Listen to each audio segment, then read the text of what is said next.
한번 따라 하실까요? 행한 대로 보응하시는 하나님.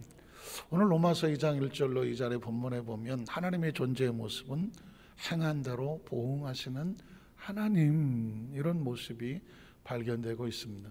1970년대에는 소위 말하는 군사정권 시절, 그때 당시에 외국 노래가 많이 번안이 돼서 팝으로, 포크송으로 많은 청년들에게, 학생들에게 불리워졌죠. 그 전까지 트롯이나 이런 일본 엔카나 이런 노래들이 유행할 때 혈성처럼 등장했던 것은 포크송이라는 것입니다. 그런데 군사정권 시절에 그 노래들이 청년들의 마음을 많이 흔들긴 했는데 금지곡이 많았죠. 혹시 기억하십니까? 방송심의위원회는 것처럼 유행과 그 가사심의위원회가 있어서 조금만이라도 좀 이상하면 그냥 금지곡, 방송 금지곡, 방송 금지곡 이렇게 갖다 붙이면 아무리 돈을 많이 들여서 노래를 만들었어도 하루아침에 방송이나 어떤 행사에 부를 수가 없었습니다. 그 중에 여러 가지 많은 노래도 있지만 그 중에 하나가 그건 너라는 노래입니다. 아시는 분은 아시겠지만 이장이라고 하는 가수가 1974년도에 방송국에서 그건 너라는 노래가 저도 그 노래를 처음 들었을 때 굉장한 충격이었습니다. 모두들 거기까지만 하겠습니다. 잠들은 고요한 밤에 왜 나 홀로 잠 못 일어나 이러면서 그건 너 때문이야. 아니, 사실은 참 짝사랑이기도 하고 시련이기도 한 그런 어떤 그런 내용의 가사였는데 하루아침에 금지곡이 됐습니다. 이유가 뭔지 아십니까? 왜 남의 핑계를 대냐? 왜 너 때문이냐? 그래서 그렇게 갔더니 가사가 부정적이다. 그래갖고는 하루아침에 금지곡이 돼서 그거 풀려질 때까지 참 많이 힘들었던, 이제는 웃으면서 얘기하는 그런 됐지만 그런 시절이 있었습니다. 그러나 사실 가만히 보니까 말은 맞는 말이에요. 그죠? 왜 너 때문이야? 나 때문이지 이렇게 갖다 대면 할 수 없죠. 그래서 유명한 말이 있습니다. 누군가를 향하여 손가락으로 너 때문이냐 라고 말하면, 너라고 하는 것은 손가락으로 하나를 가리키지만 나머지 세 손가락은 누굴 가리킬까요? 나를 가리킨다. 사실은 아이들 손가락 장난 같지만 굉장한 메시지가 있습니다. 누군가를 향해서 너 때문이야 라고 지적을 하게 될 때 사실은 나머지 손가락 세 개는 얘는 이렇게 밑에 내렸다고 치고 하나 둘 세 개는 나를 가리킨다 라는 이야기는, 쉽게 다른 사람을 향하여 돌을 던지지 마라. 돌을 던지는 너는 그 사람에 비해서 얼마나 더 혹시 부족한 것이 많을 수 있을지 모르지 않느냐. 그래서 성경에도 보면 내 눈에 있는 뭐는 보지 못하고 들보는 보지 못하면서 다른 사람 눈에 있는 티를 빼라고 하느냐. 똑같은 얘기죠. 야, 너 눈에 티 빼라고 손가락을 하면 나머지 세 개는 자기 눈에는 들보가 있다라는. 그래서 누군가를 향하여서 사실은 때로 비난하고 비판하고 정죄하고 어떤 것을 힐난하고 할 때에 이게 나름대로 평가라고 하고 어떤 면에서 어떤 것을 가르쳐 준다고 할지라도 이게 얼마나 위험한 것인가, 얼마나 더 큰 데미지를 가져올 수 있는지 성경은 우리에게 말씀을 하고 있는 것입니다. 사실은 성경뿐만 아니라 이 세상의 모든 법칙이 그렇지 않습니까? 우리가 쓰는 속담에도 묻은 개를 나무란다라는 이야기도 사실은 처지가 그럴 처지가 아니란 말이죠.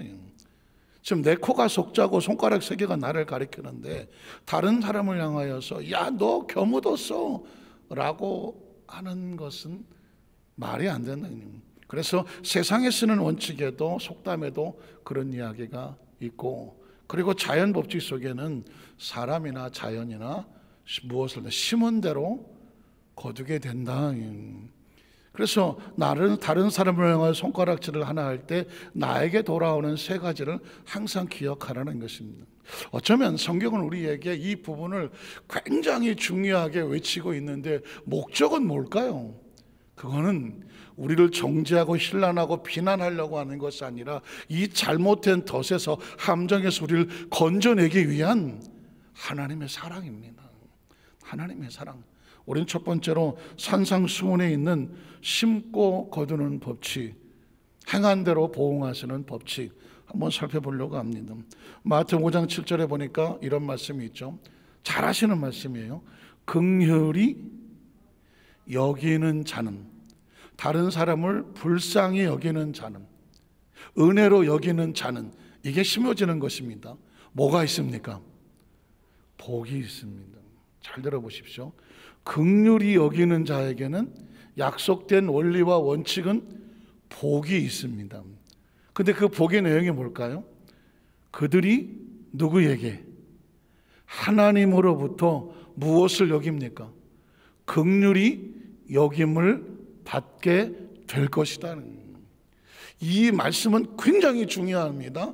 예수님께서 공생의 사역을 하시며 산에서, 그래서 산상 또 수훈이라고 말하는데, 처음으로 복음을 외치고 있는 그 첫 선언 중에 하나가 유명한 팔복이라는 것입니다.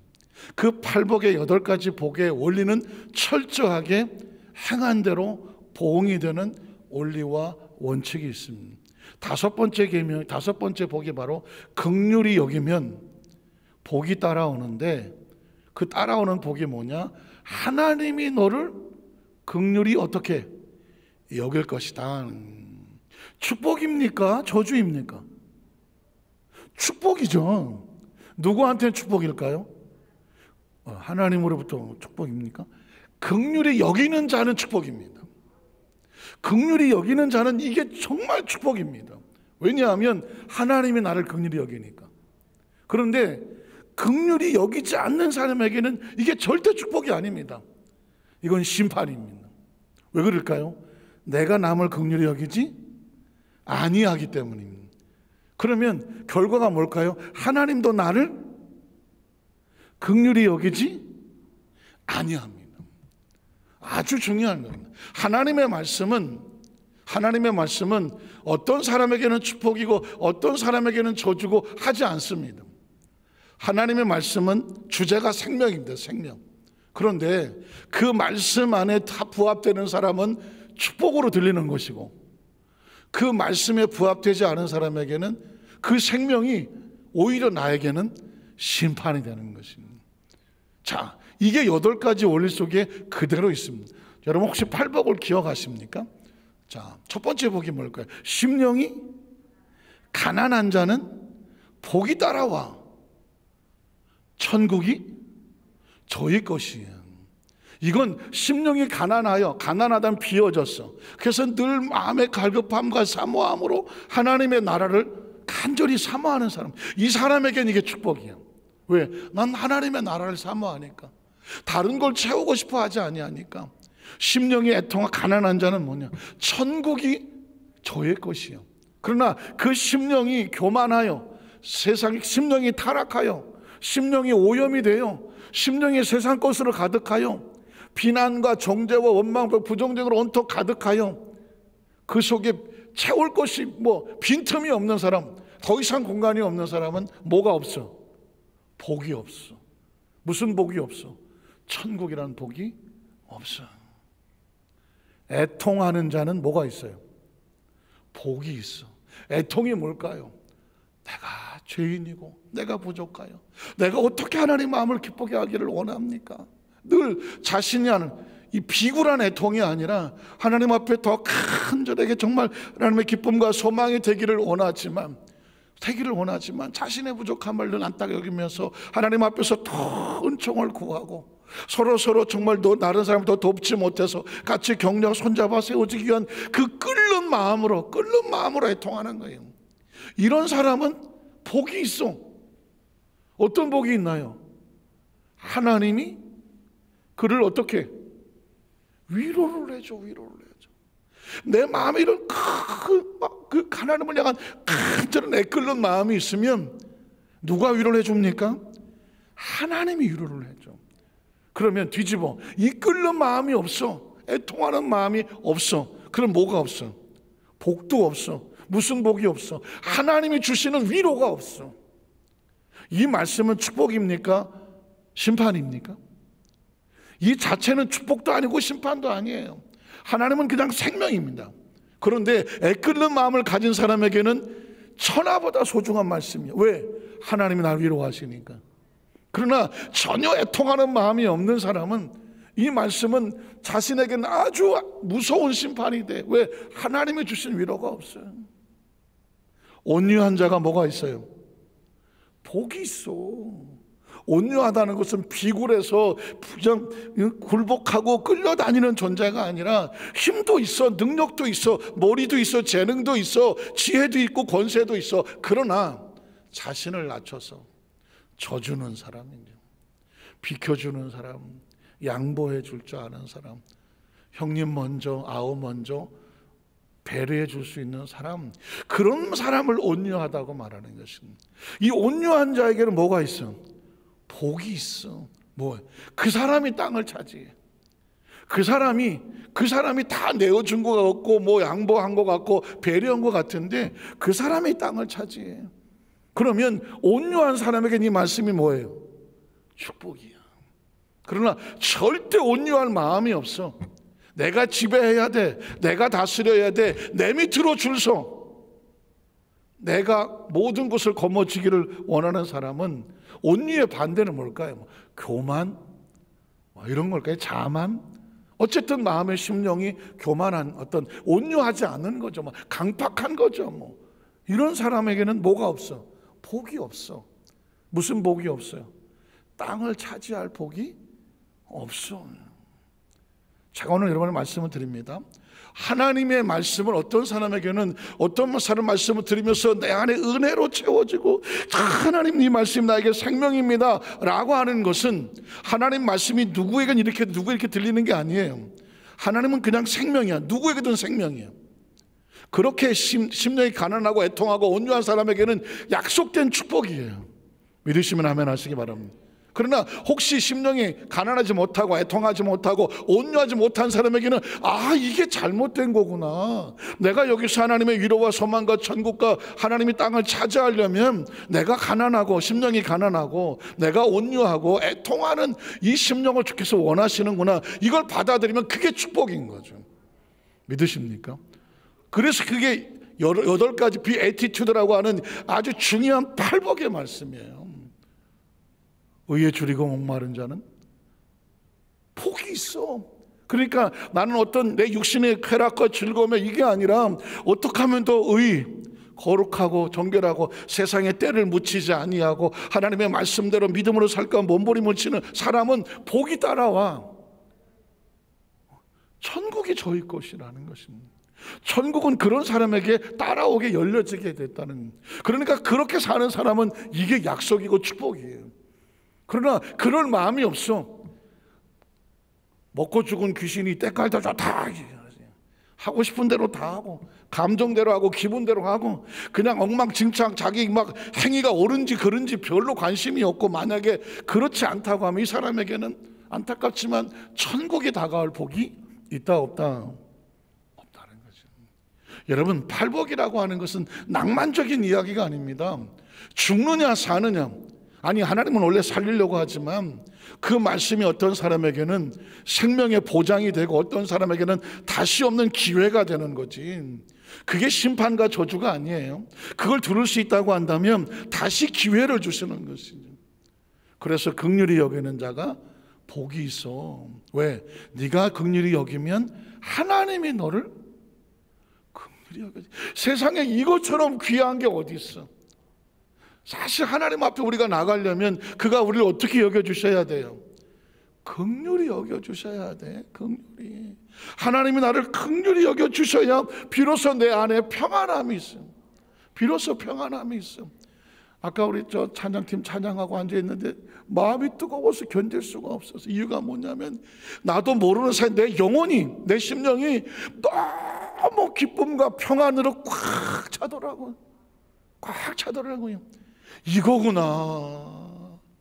나도 모르는 사이 하나님의 은혜가 그 평안으로 꾹 채웠는데 마음이 평안하니까 환경과 여건의 그 어떤 것들이 나를 지배하고 통제하지를 못해요. 사랑하는 성도는 그런 겁니다. 내가 하나님 안에 말씀이 나를 보장하고 지켜주면 내 영혼이 평안해.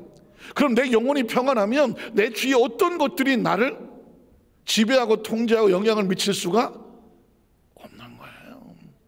내가 모든 것이 완벽해도 뭐가 평안하지 않으면, 내 영혼이 평안하지 않으면 불안해 견딜 수 없고요, 이 넓은 우주에 아주 고독한 존재로 그 영이 평안하지 않으면 어딜 갖다 놔도 절대로 기쁨이 없어요.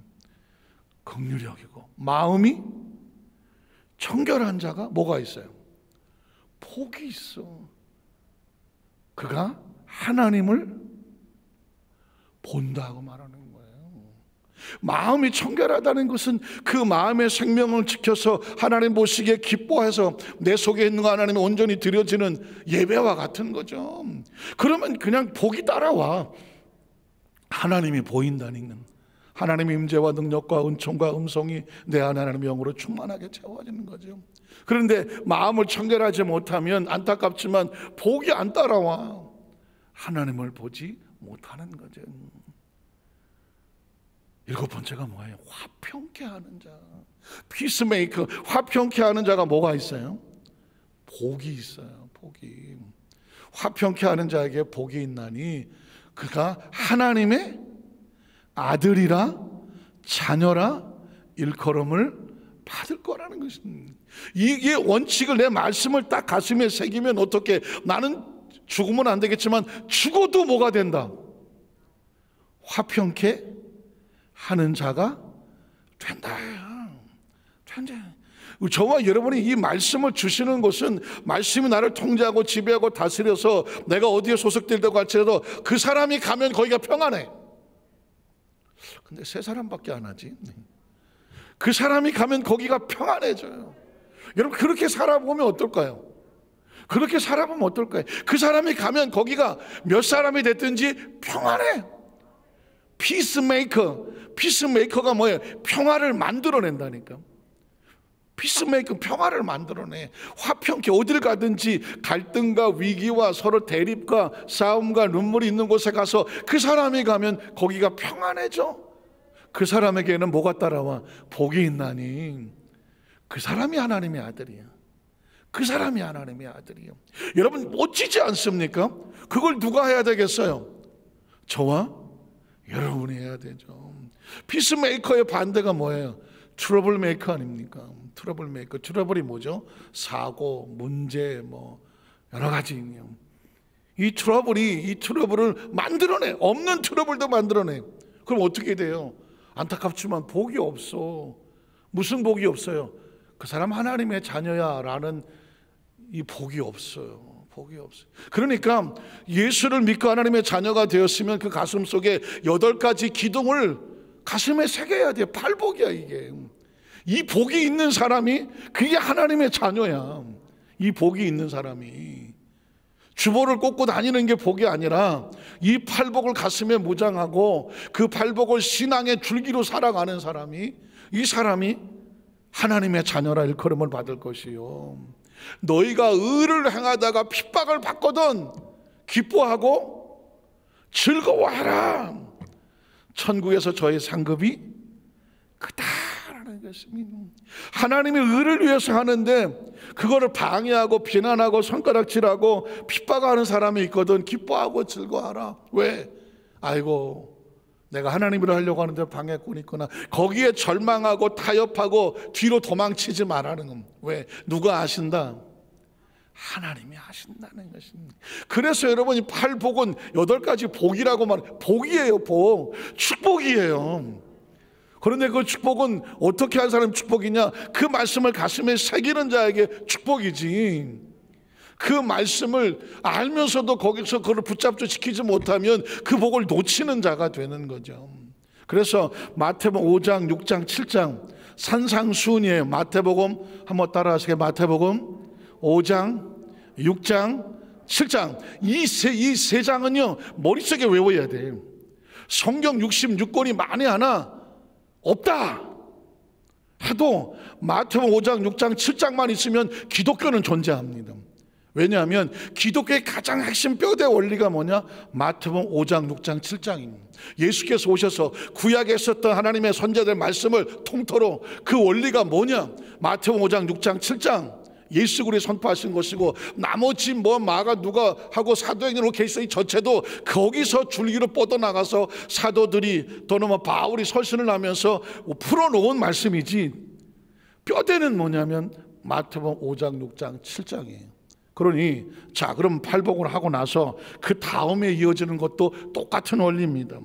마태복음 5장 22절에 보면 나는 너희에게 이르노니, 자, 구약 성경에는 이렇게 말했지만 예수님께서 그렇게 말한 게 내가 너희에게 새롭게 가르쳐 줄게 하면서 하나님의 원뜻은 뭔지 아느냐?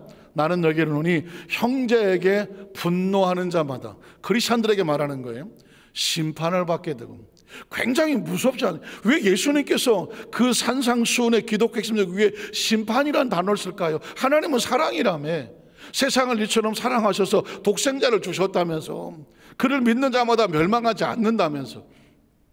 그런데 예수님께서는 산상수훈 복음에서 이렇게 말하는 것입니다. 너희가 형제를 비난하고 형제를 분노케 하고 형제에게 화를 쏟으면 너희가 무엇을 받게 되고? 심판을 받게 되고 했습니다. 그러니까 예수 그리스도 안에 들어오면 서로 피차 간의 대우를 할 때, 피차 간의 관계를 가질 때에 상대를 향하여 비난하고 정죄하고 뭔가 블레임, 뭔가 불평, 불만을 한다는 것이 얼마나 무서운 일이냐를 예수님께서 가장 강한 표현을 쓰는 것입니다. 그러면 네가 무엇을 받는다? 심판을 받게 되고, 또 형제를 향하여 라가 미련한 놈, 바보, 멍충이, 뭐 이런 표현입니다. 라가라고 하는 자는 공회의 심판대에 잡혀가게 되고, 미련한 놈이라고 하는 자는 어디로 들어간다고요? 지옥불에 들어가게 되리라. 이 말씀을 들을 때 나는 불안하다, 무섭다. 왜 하나님 말씀은 뭐 심판, 뭐 공회, 뭐 지옥불 이러냐, 무섭다. 혹시 그런 분이 계십니까? 하나님은 지금, 예수님 지금 우리에게 공갈 협박을 하십니까? 지금 어떻게 들리십니까? 하나님 말씀이란 이렇습니다. 이 말씀을 들으면서 크리스찬끼리는 절대로 상대를 비하하거나 공격하거나 비난하거나 상대를 향해서 뭐 공격하는 어떤 그런 용어를 쓰거나 대하거나 하면 누가 아주 단호하게 싫어하신다. 하나님이 심판을 받게 되고 심판대 공회에 서게 되고, 그리고 지옥불에 들어간다라고 말할 정도로 이렇게 말씀하실 때에 솔직히 그 본의는 뭐예요? 너희는 절대로 그렇게 하지 말라는 거죠. 심판의 대상이 되지 말고, 심판대에 올라가지도 말고, 지옥불에는 헌신도 하지 말라는 거예요. 이게 예수 그리스도의 그 산상수훈에서, 산상수훈이 뭡니까? 산 위에서 수훈, 최고의 영적 교훈이라는 거예요. 예수님께서 이거 하시려고 하늘에서 뛰어내려 오셔서 육신의 몸을 입고 우리에게 신앙의 교리와 삶의 방향을 정해놓은 거예요. 이 말씀을 귀에서 머리에 복게 박히고 내가 성격대로, 기분대로, 마음대로 살아가는 것이 절대로 아니라 이 말씀을 부여잡아야 심판에서 벗어나고, 심판대에서 벗어나고, 지옥불에서 벗어나는 거예요. 이걸 머릿속에 받고 있는 공동체가 비난할까요? 서로 블레임할까요? 서로 공격할까요? 서로 뭐 비방할까요? 서로 이간질시킬까요? 서로 다투게 할까요? 무리를 지을까요? 서로 뭐 나쁜 소문을 낼까요? 아니죠. 그건 그렇게 하면 스스로 심판대에 가고 스스로 지옥불에 들어간다라고 누가 말씀합니까? 예수님께서 말씀하는 거예요. 그 다음 절에 보면 예물을 제단 앞에 두고, 자, 예배도 마찬가지입니다. 형식 맞는 예배 가지고 예배를 하나님을 속이려고 들지 말라는 거죠. 예물을 제단 앞에 두고 먼저 가서 형제와 뭐 해라? 화목부터 해라. 하나님을 돈으로 살려고 하지 마라. 하나님을 형식으로 살려고 하지 마라. 하나님을 속이려고 하지 마라. 이제는 우리가 하나님 앞에 진짜 하나님을 의식할 때가, 의식할 때가 됐고, 하나님을 인식할 때가 됐고, 하나님 앞에 지금 내가 드려지는 예배가 포장과 껍질이 아닌 내 안에 진심이 하나님의 진심 앞에 내놓아야 되는 그런 신앙의 수준과 경지까지 가야 하는 거죠. 처음에는 뭐 부족하기도 하고 모자라기도 하고 뭐 그냥 이러고 와도 그래 네가 아직 잘 하나님은 인식이 안 되니까, 하나님의 의식이 안 되니까, 하나님은 사랑과 용서라고 그냥 다 은혜를 구하니까 오죠. 그러나 하나님이 인식되고 의식되면, 하나님의 면전 앞이라는 생각이 들게 되면 어떻게 될까요? 내 행동, 거지나 모든 것들이 적나라하게 드러날 것을 정말 느껴진다고 한다면 그 다음엔 조심스럽지 않겠습니까? 가장 존경하고 사랑하는 대상일수록 가장 조심스럽게 접근하지 않겠습니까? 그 앞에서 막 행동하고 막무가내로 하겠습니까? 정말 하나님이 그렇게밖에 대상이 안 됩니까? 너희가 하나님 앞에 나와서 예배를 드리려고 할 때 가장 먼저 한 것은 사람과 형제와 다투고 싸우고 불편하고 그런 관계가 되어졌음에도 불구하고 냅둬버려, 그냥 나 혼자 하나님 앞에 나 예배 드리는 척하게 하더라도 하나님은 형제와 불편하면 예배가 아니다 라고 말했습니다. 그래서 어떻게 예물을 먼저 앞에 두고 가서 뭐부터 해라? 화목부터 하라는, 한번 따라하세요. 화목부터 해라는, 화목하고 그 위에 와서 예물을 드려라. 지금 이렇게 마태복음 5장 6절 7장에 있는 말씀은 성경에 너무 많은 이야기가 있으니까 내가 거기까지 내가 다 인식을 못하고요, 뭐 살다 보면 이럴 수도 있고 저럴 수도 있어서 그냥 내가 듣기는 들었지만 그때 가봐서 할래요 라고 하는 게 아니에요. 이게 뼈대예요. 창세부터 계시록까지 예수 그리스도의 뼈대는 마태복음 5장 6장 7장이에요. 그러니까 지금 이건 뼈대예요. 용납이 안 돼, 타협도 안 돼. 여기서 벗어나면, 죄송한 이야기지만 여기서 벗어나면 예수 그리스도의 뼈대에서 벗어나는 거예요. 예배는 하나님과 화목하기 전에 관계 속에서 화목하고 온전한 예물이 되게 하라. 이게 지금 우리에게 주는 메시지요, 도전이죠. 그 다음 절에 보면 진실로 내게 이르노니 내가 한 푼이라도 남김없이 다 갚기 전에는 관계의 회복에 모든 것이 온전해지지 않으면 그 힘들고 어려운 불편한 관계가 감옥이 돼서 너를 사로잡아 눌러서 하나님 앞에 온전한 예배를 드리지 못하게 그 잘못된 관계가 너를 붙잡아 두리라는, 그 속에서 못 나온다는 것은 결코 거기서 나오지를 못할 것이다. 자, 6장으로 넘어가 볼게요. 마태복음 6장 14절에 보면 너희가 사람의 잘못을 용서하면 너희 하늘 아버지께서 너희 잘못을 뭐해요? 용서하시려니만. 만에 하나 너희가 용서하지 아니하면 하늘에서 너희 아버지 너희 잘못 용서하지 아니하신다. 기억하십시오. 지금 제가 말씀드린 마태복음 5장 6장 7장은 예수 그리스도의 뼈대다, 산상수훈이다. 제가 귀에 못이 박히도록 여러분에게 말씀하는데, 다른 어떤 것들은 시대가 바뀌고 상황이 바뀌어서 뭐 로마 시대에, 바울 시대에 여자들이 머리에 두건을 쓰고 뭐 그렇게 예배를 드려서 문화가, 그래서 이 시대에 와서는 그렇게 안 해. 그래, 풍습과 문화는 바뀔 수 있어요. 그러나 예수 그리스도의 교리는 못 바뀌어. 예수님의 가르침은 바울의 시대나 뭐 신약 어떤 시대나 지금 시대나 앞으로 수천 년 지난 시대도 마태복음 5장 6장 7장은 안 바뀌어요. 절대로 안 바뀌어요. 문화와 풍습은 바뀔 수가 있어요. 그러나 마태복음 5장 6장 7장에 예수 그리스도의 이 산상수훈은 절대로 바뀌지 않아요. 그렇다고 한다면 이 이야기는, 이 말씀은 저와 여러분이 아예 그냥 교본처럼 붙잡고 죽느냐 사느냐를 여기다가 두셔야 돼요. 내 신앙이 옳으냐 틀리냐, 내가 잘하고 있냐 잘못하고 있느냐를 누구에 물을 것도 없어요. 마태복음 5장 6장 7장을 보고 여기서 맞으면 그게 축복이고, 여기서 뭔가 나하고 내가 좀 틀린 것 같다고 생각을 하면 성경을 바꾸지 않는 한 내가 바뀌는 수밖에 없어요. 성경이 바뀌지 않는 한 내가 바뀌어야 된다. 그래야 이 성경 속에 보장되어 있는 하나님의 약속의 말씀과 은혜를 얻을 수 있습니다. 너희가 사람의 잘못을 용서하지 아니하면 너희 아버지께서 너희 잘못을 용서하지 아니하시리라. 그 다음 절에 보면, 그다음 또 가요. 15절에 보면 또 마태복음 7장 가볼게요. 5장 6장 7장. 비판을 받지 않으려거든 뭐 하지 마라. 비판하지 마라. 반대로 비판을 하면 어떻게 될까요? 네가 비판을 누구로부터 받을까요? 하나님으로부터 받는. 네가 행한 대로 내가 행할게. 한번 따라. 네가 행한 대로 나도 너에게 행할게. 이게 하나님 법칙이에요. 네가 그를 용서하면 나도 너를 용서해 줄게. 네가 그를 용서하지 않지 나도 너를 용서할 수가 없어. 네가 그를 비판하지 아니하면 나도 너를 비판하지 아니할게. 네가 만약 그를 비판하면 나도 너를 비판할게.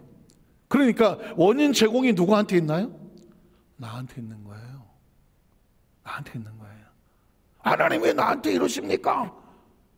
왜 하나님이 왜 나한테 왜 이러는지 가만 생각해 봐. 누가 먼저 그렇게 했나요? 원인이 나한테 있는 거예요. 왜? 이미 우리에게 선택할 수 있는 기회를 주었습니다. 자, 2절을 보면 너희 비판하는 그 비판으로 너희가 하나님으로부터 비판을 받을 것이요. 또 3절을 그대로 보면 너희가 헤아리는 그 헤아림으로 너희가 헤아림을 받을 것이며.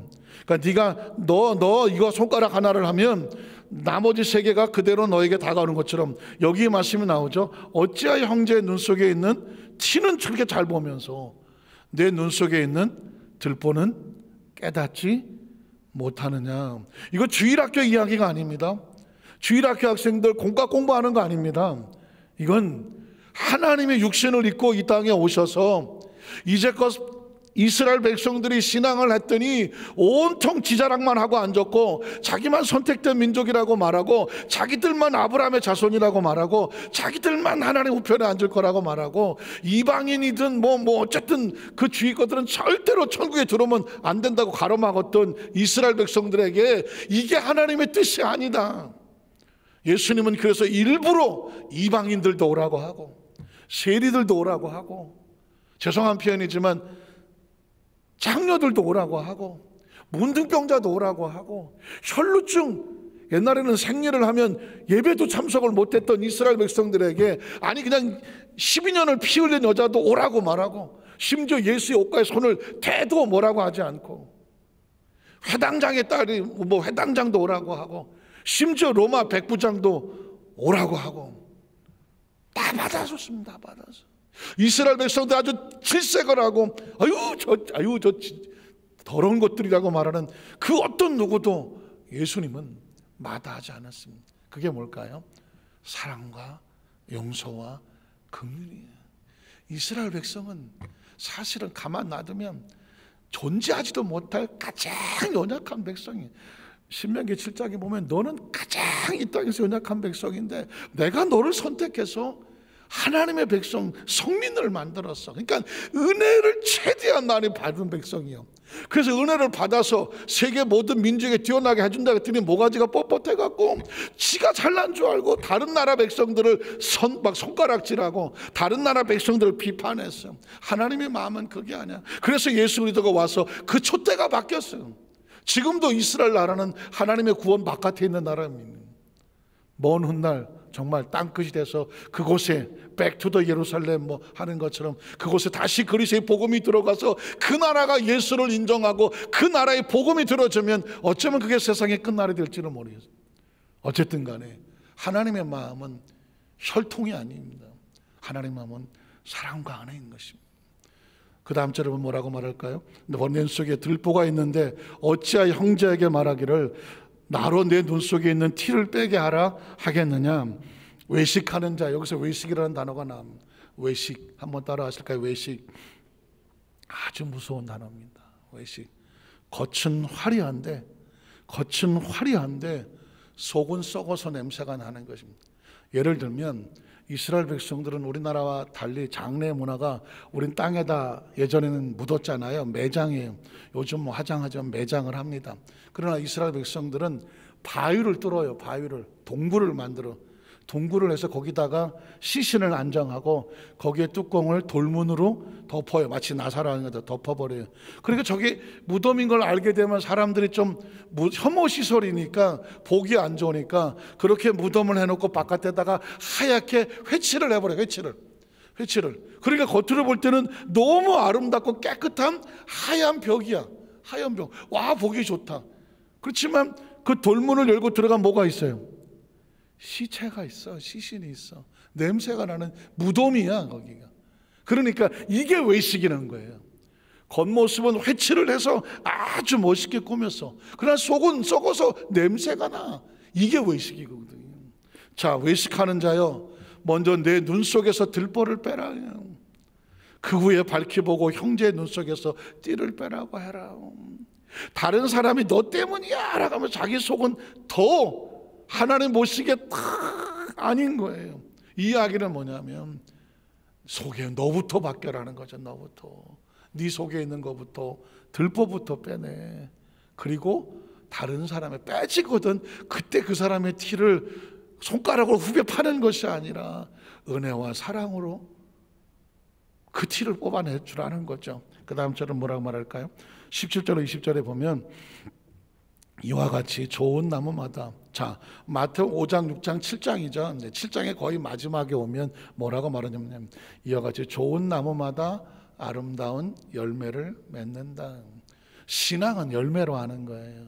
제가 아까 처음에 서두에 꽃을 이야기했죠. 꽃은 향기로, 그리고 그 꽃은 왜 핍니까? 결국은 열매를 맺어요.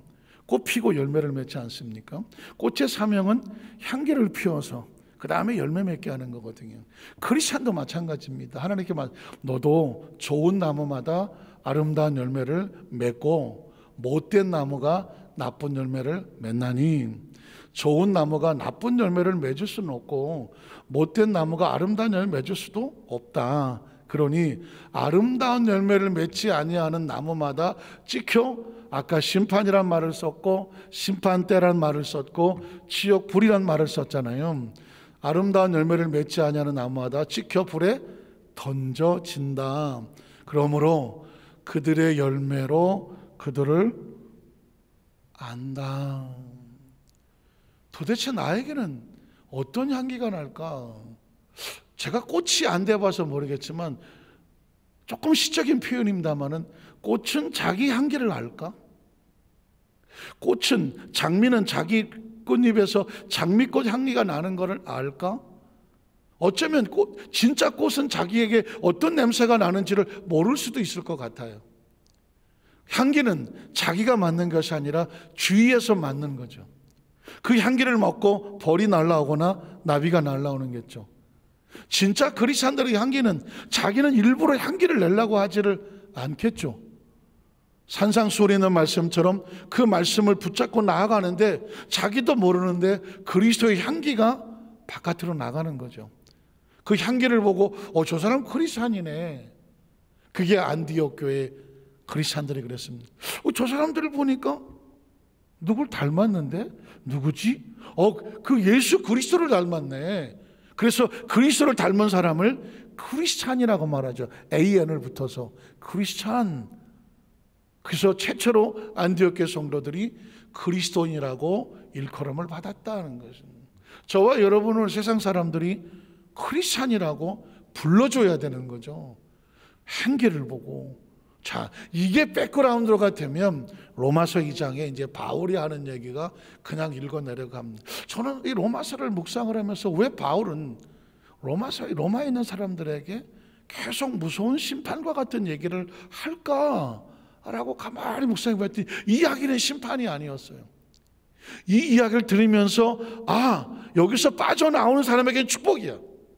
그러나 여기에 해당이 돼갖고 그것이 잘못인 줄 모르고 그 자리에 머무르는 사람에게는 그게 자기 잘못에게 구렁텅이 떨어지는 것을 깨우쳐주는 그것도 축복인 거죠. 자, 그럼 로마서 2장으로 읽어보고 말씀 마치겠습니다. 2장 1절에 보니까 그러므로 남을 판단하는 사람아, 누구를 막론하고 내가 핑계하지 못할 것은 남을 판단하는 것으로 내가 너를 정죄함이니. 이게 누구의 말이죠? 예수님께서 이미 산상수훈에 하신 말씀이죠. 바울이라고 해서 자기 얘기를 하지는 않습니다. 바울은 구약 성경을 정통한 사람이고 아라비아에서 3년 동안 예수의 복음을 어떻게든지 말씀을 붙잡고 하고 난 이후에 사역을 시작한 사람입니다. 바울은 자기 이야기를 할 수가 없죠. 성경을 근거해서 하나님의 마음으로 얘기하겠죠. 자, 남을 판단하는 것은 내가 너를 정죄함이니 판단하는 내가 같은 일을 행함이니라. 이런 일을 행하는 자에게 뭐가 있나요? 하나님의 심판. 아까 이 이야기는 바울이 만든 말이 아니죠. 아까 산상수훈에도 똑같이 나왔었죠. 형제를 향하여 미워하고 판단하고 나가라고 미련 놈이라고 하면 심판대에 서게 되고 지옥불에 떨어지겠다라고 예수님이 하신 말씀이에요. 만약에 예수님이 하신 말씀하고 바울이 말이 틀렸다고 하면 이건 무시해도 돼요. 그러나 지금 이 말은 바울의 이야기가 아니죠. 예수님 말이 그냥 그대로 가죠. 진리로 되는 줄을 우리가 아노라. 이런 일을 행하는 자를 판단하고도 같은 일을 행하는 사람아, 내가 하나님의 심판을 피할 수 있다고 생각을 하느냐? 하나님을 속일 수 있다고 생각하느냐? 하나님 앞에서 가려질 수 있다고 생각을 하느냐? 그 다음 절에 보면 혹 내가 하나님의 인자하심이 너를 인도하여 회개하게 하심을 알지 못하고 그의 인자하심과 용납하심과 같이 길이 참으심의 풍성, 다시 말해서 지금 당장 나에게 아무 일도 없는데, 내가 뭐 그렇게 해도 나한테 아무 일도 없는데 하나님께서 너에게 참으시고 기다리고 계시는 것을 아무 일도 없다고 하나님을 무능력하다고 멸시하느냐? 그 다음 절을 보면 다만 내 고집과 회개하지 않은 마음을 따라 진노의 날, 곧 하나님의 의로우신 심판이 나타나는 그날에 임할 진노를, 내가 그것을 이 말씀을 듣고도 돌아서지 아니하고 계속 거기에 머물러 있으면 무엇이 쌓인다? 진노의 심판이 쌓여지게 되어진다. 그래서 6절로 8절을 마지막인데요, 하나님께서 각 사람에게 그 행한 대로 뭐한다? 보응하시되. 오늘 설교 제목이 뭐라고요? 행한 대로 보응하시는 하나님. 이게 여기서 오는 거예요. 성경 구절에서 오는 거예요. 하나님께서 각 사람에게 행한 대로 보응하시되 참고 선을 행하고 영광과 존귀와 썩지 아니함을 구하는 자에게는, 지금까지 이 말씀이 뭐예요? 다 축복이죠. 우리가 그렇게 해야 될 가치와 목적을 얻는 거죠. 그리고 우리가 크리스찬임을, 하나님 말씀을 따라가는 그 기준이 되는 거죠. 그러니 결과가 뭐예요? 영생으로 하시고 그 다음 절을 보면 오직 당을 지어 진리를 따르지 아니하고 불의를 따르는 자에게는 벗어났으니까 진노와 하나님의 분노로 하시리라. 말씀을 정리하기를 원합니다. 사랑하는 성도 여러분, 신앙생활의 최고의 축복은 뭐냐면요, 하나님의 말씀에 보호를 받는 거예요. 하나님 말씀 안에 보호를 받는, 내가 지금 이렇게 하는 걸로 있네, 이게 하나님의 말씀에 근거로 행하는 거야. 그 말씀 안에 있으면 평안한 거예요. 크리스찬의 최고의 축복은 평안이에요. 그런데 그 어떤 다른 뭐가 있다고 할지라도 내가 말씀의 보호를 받지 못하면, 말씀의 보호를 받지 못하면, 아무리 내가 잘 감추고 숨어 있다고 할지라도 마음이 불안하면 죄송하지만 그게 지옥인 거예요. 하나님 안에서 평안한 것이 천국이고, 말씀에 벗어나서 내가 말씀 바깥에서 몸부림치는 건 그게 심판이고 지옥인 거예요. 그래서 하나님의 말씀은 모든 사람에게 평안을 선포하고요, 생명을 선포하고요, 축복을 선포하는 겁니다. 그 말씀을 붙잡고 나오는 자에게는 이게 보증이 되기 때문이죠. 오늘 여의도 순복음산교회 우리 모든 성도들이 오늘 이 말씀을 가슴의 기준으로 삼아서 이 말씀 안에서 절대로 하나님이 주시는 보장된 평안, 이 보장된 평안을 놓치지 아니하고, 코로나가 어쩌고 환경이 어쩌고 어쩌도 내 안에 붙잡고 이 평안을 붙잡으면 이 평안을 하나님이 끌고 가시고 지켜나가실 것입니다. 그 축복의 주인공이 되시기를 주의 이름으로 축원합니다. 기도하겠습니다. 하나님 아버지 감사합니다.